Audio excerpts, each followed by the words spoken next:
Right, well, the phone decided to shut down on me for some reason, and so this will be part two. Uh, you see the connection there. I start with the big thick one, the copper ground wire, and I'm going to see if I can put my phone in that little vise, get an actual video of me soldering, which should be an interesting experience, and by the end you might be able to see some burned fingers. Well, that didn't work out very well. It turns out that little small vise only had a hand grip, a arm span, what have you. Oh, things are moving around on the bench. Of only about 3 inches, which my phone in the case is probably about 3 inches. And it really wasn't a happy camper standing out. So what we're going to do is, on top of the parts box here, we are going to solder it, and I'm going to try not to get solder into my phone. Some tests there. See how nasty that solder is. Fling against the wall. And we've made sure all of our wires are clear out of the way. Not if I could focus. Might zoom in slightly. No, that's not going to work very well. Just one moment. Finally, success at last. Let's see here. I am by no means a professional, and should you take any of my projects, advice, yeah, there you go. Take my advice as professional quality. I'm by no means a professional at all.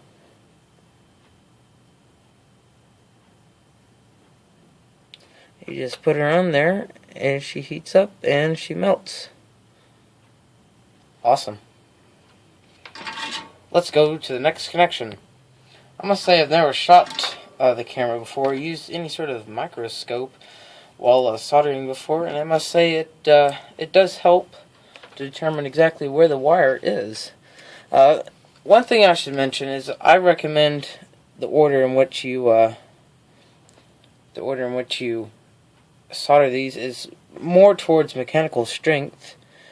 Don't try to get the hard part done by doing the harder ones last, because usually that entails them being a shorter wire, which leads to you, while moving the wires around, waiting for a new connection, snap the wire off. And it's a pretty, not harmful, but just stressful thing to resolder. Do the easier ones first, the longer ones. Of course, do your ground first, because it's usually the biggest and thickest connection, and it makes the best mechanical connection. Well, that is not a good shot, because that's right in the one of these wires is a tad bit short, and I want, or nothing can be too short, too long, so I kind of had to very oddly tie it up. I may take note, you might want to put a little bit of electrical insulation over this right now. I will do that later. I may do heat shrink. I'll probably do electrical tape just because I want to get this done tonight. I recommend that if you attempt to do this, when you strip your insulation off, don't cut off bare minimum. The X12, you have like 10 feet of cord, and you just don't be afraid to cut off too much.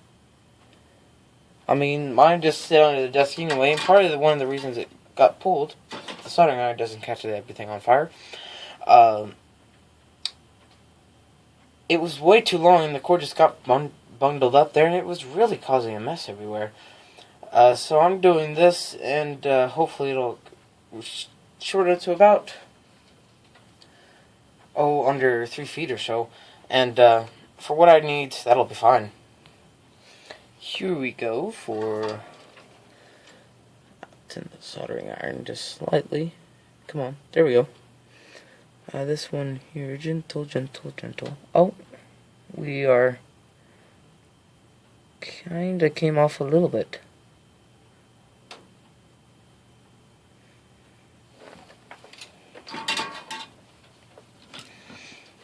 Let's see here. Trim off the excess. Yes. Good connection. So what I'm going to do, focus, is take these bundled wires that are already been soldered to, and I'm going to pull them out of the way and get, like say, that blue one for example, and get it to where it's in the position ready to solder, because all these are starting to get in the way and I only have 2 connections left, and it's really starting to get heavily in the way. But those are the 4 remaining wires, 1, 2, 3, 4, and it's coming along quite nicely. Let's these 2, get them, move that arm out of the way, get that situated on there better.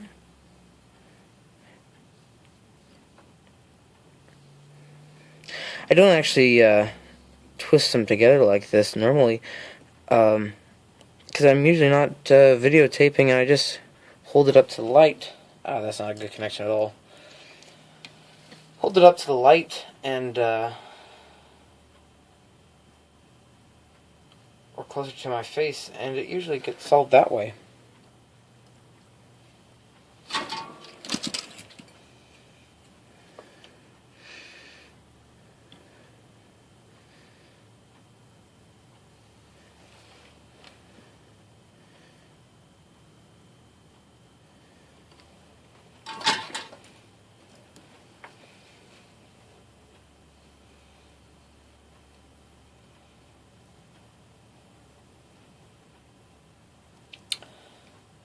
Really, all you have to solder is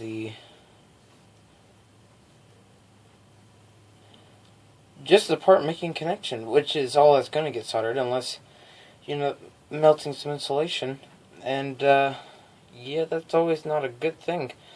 But usually, like if I zoom in on this, focus, you'll see it's very long and twisted, which is always a good thing. Ah, focus! Focus! Okay. It's kind of wasteful in a way that you do wires like that, but with this stupid wire, I really recommend it, because it's more difficult the smaller, thinner gauge wire you go.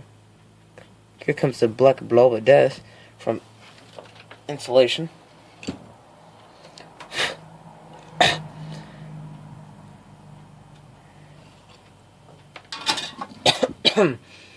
Maybe I should read the warning signs about what's in that flux, or in that solder.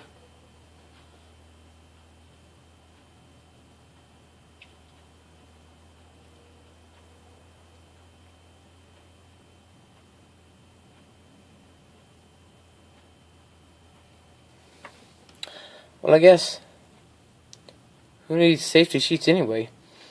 It says, ingestion of or inhalation of fumes or particles released through the processing which could cause lead poisoning.